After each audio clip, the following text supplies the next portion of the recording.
नमस्कार। स्वागत है आप सभी का हमारे इस प्रोफाइल पर, इस चैनल पर।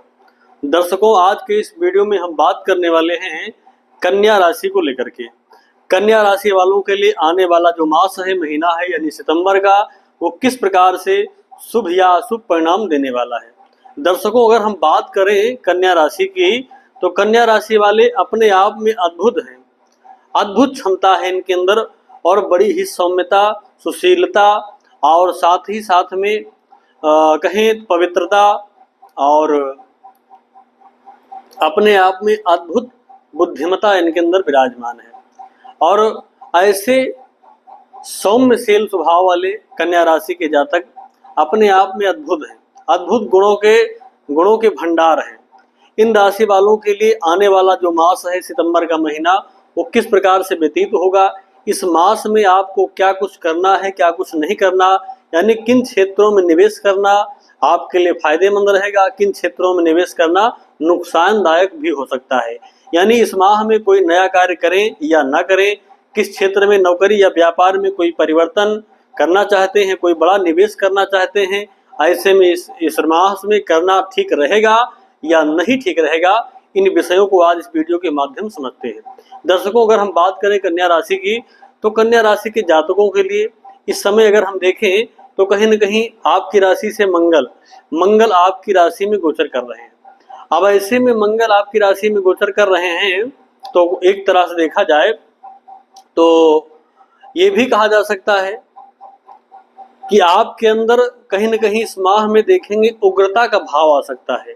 यानी उग्रता के स्वभाव आपके अंदर बन सकते हैं, अत्याधिक चिड़चिड़ापन, क्रोध आ जाना, या जरा सी बात पर आप क्रोधित होकर के झगड़े के लिए उतारू हो जाएंगे, ऐसा भी आपके साथ हो सकता है। चिड़चिड़ा स्वभाव आपके अंदर हो सकता है इस माह में, इसलिए इस चीज से बच करके रहना होगा।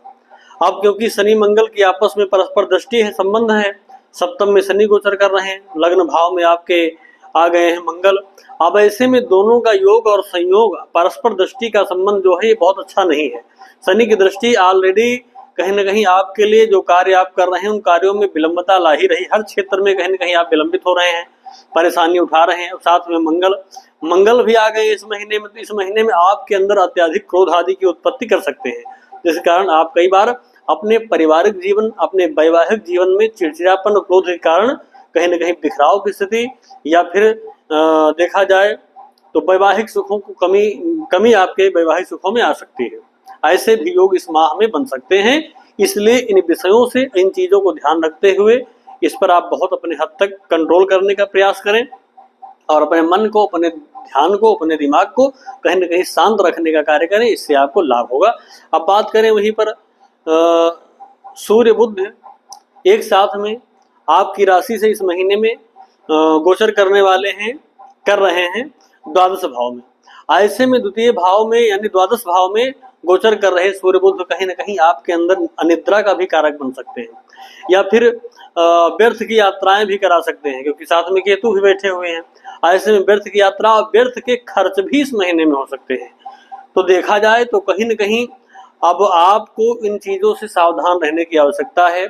कहीं भी आप किसी भी क्षेत्र में, यानी अगर हम बात करें निवेश की, तो आप अगर किसी ऐसे क्षेत्र में, यानी नए किसी फील्ड में जाना चाहते हैं, नया कोई कार्य या अपने व्यापार की वृद्धि आदि करना चाहते हैं, तो ये मास आपके लिए बहुत अच्छा नहीं कहा जा सकता है। इसका आप त्याग कर दीजिए। इसके बाद अगले महीने में आप कोई भी कार्य करिएगा। हालांकि उस समय भी मास फल यानी महीना का फल देखा जाएगा, तब इस बात पर कहा जाएगा। लेकिन इस महीने की बात करें तो ये महीना आपके लिए बहुत अच्छा, क्योंकि इस महीने में आप बहुत अच्छे ढंग से निर्णय कोई ले सकें, ऐसी कोई क्षमता या ऐसी कोई ग्रहस्थिति नहीं दिखाई पड़ रही है। कहीं न कहीं इस माह में उतावलापन, जल्दबाजी, चिड़चिड़ापन, ये सारी चीजें बनी रहेंगी। साथ ही साथ में खर्चे की स्थिति को देखें तो खर्चा भी बढ़ने वाले इस महीने में, इसीलिए बहुत सतर्क रहते हुए, सावधान रहते हुए अपने कार्य को करें, ध्यान अपना केंद्रित करें। दबाव यानी किसी न कहीं क्रोध और आवेश में आकर कोई ऐसा कार्य न करें जिस कारण बाद में आपको पछताना पड़े। घर परिवार को लेकर भी बहुत ज्यादा क्रोधित होने की आवश्यकता नहीं है।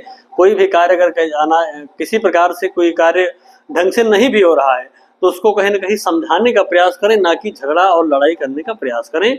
इन चीज़ों पर अगर आप कंट्रोल करते हैं तो ये मास आपके लिए अच्छा निकल जाएगा। और इसकी अनुकूलता के लिए आप एक कार्य करिए कि इसी महीने में, यानी जो महीना अभी चल रहा है हमारा अगस्त का, इस महीने में 27 तारीख से भगवान गणपति की गणेश चतुर्थी का पावन उत्सव आ रहा है। ऐसे में गणेश जी की उपासना करना 10 दिनों तक कहीं न कहीं आपके लिए मंगलकारी रहेगा।